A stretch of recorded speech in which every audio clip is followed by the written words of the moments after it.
Hi, I'm Evan, your host for Wine Couch TV. This episode brings back a popular segment of our show called Tablehoppin with Marcia.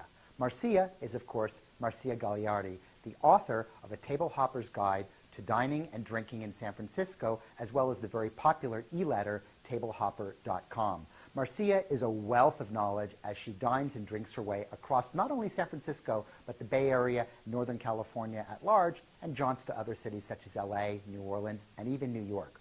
We're going to be hitting another San Francisco spot this week, a new one on the radar screen, and one that you're not going to want to miss. So without further ado, Marcia Gagliardi. Marcia, thank you so much for being on the show, and I know our viewers are probably going to be very psyched when they hear about the restaurant we're going to be talking about this week, which is a new one for San Francisco. And it is? Wayfare Tavern. And Wayfare Tavern is a long-anticipated opening, correct? Correct, yeah.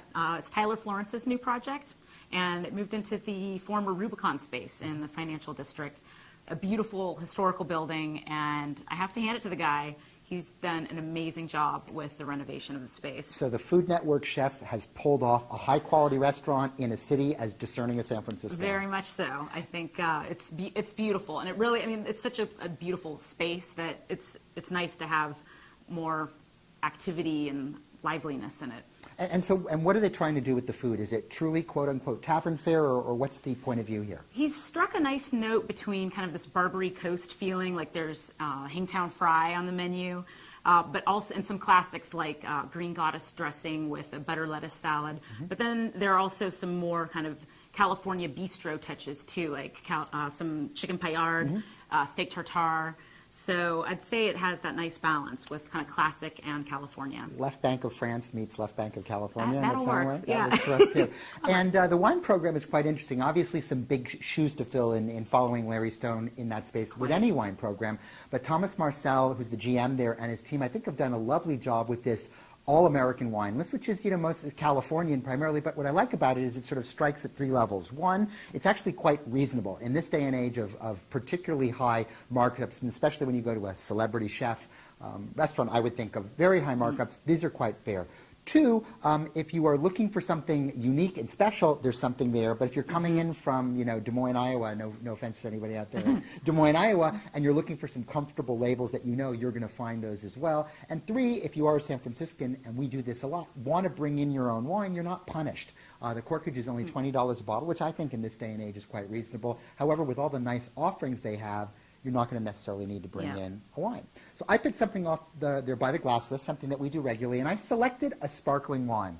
And this wine is the Roederer State Anderson Valley Brut. Now, Anderson Valley, very well known for sparkling wine, and Roederer, of course, is the same Roederer house that you have in France, well known for its bubbly, and is doing a really good job of producing, I think, some of the most outstanding sparkling wines in California. Sparkling wine pairs well with a lot of foods from their amazing raw bar that they have. Yeah, they have East Coast oysters, West Coast oysters. They have some Maine lobster. And then there's also this dish with uni and corn and some house-made bread and butter pickles. So I wonder. We'll see if we can taste that and decide make a call on it. But you have all that, the salads that you said, and it's important to know that sparkling wine not only is celebratory, but it goes well with a lot of different types of foods.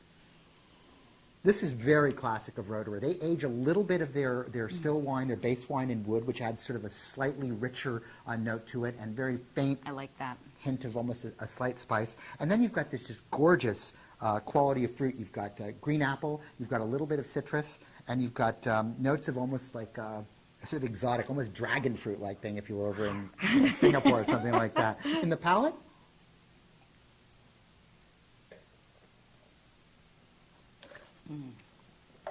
oh, just delightful. Oh, very yeah. creamy, very smooth, very long, brilliant acidity, carrying through almost a peacock's tail level of complexity in the finish. And I could see this pairing with just a number of the dishes that you talked about there. And this might actually handle that uni dish. There's enough ripe fruit to hang in there with that sweet corn, which works at this time of year. And the uni, as long as it's clean uni, which I presume it is, and not Uber that fresh. funky uni, no. you'd Bad. be very cool. Bad uni. Bad uni. Anyway, before we get out of here, Wine Couch Word of the Week. This week is Mousse. Mousse. And we're not talking chocolate, and we're not talking hair products, No. are we? The mousse you talk about with sparkling wine actually refers to the effervescence or the quality of the bubbles. And generally what you're always going to be looking for are small, uniform bubbles forming a nice stream up through the glass and a wonderful little crown across the top. Small is good, big is bad, small is creamy, big is coarse. So we want, I guess, a small mousse rather than a big mousse. Anyway, Marcia, thank you as always for coming on the show. I know I can't wait for you to come back and talk about another long awaited place. And until then, make your way down if you're in the Bay Area to Wayfare Tavern. Check it out, and we'll catch you down the road next time. Until then, take care. Cheers.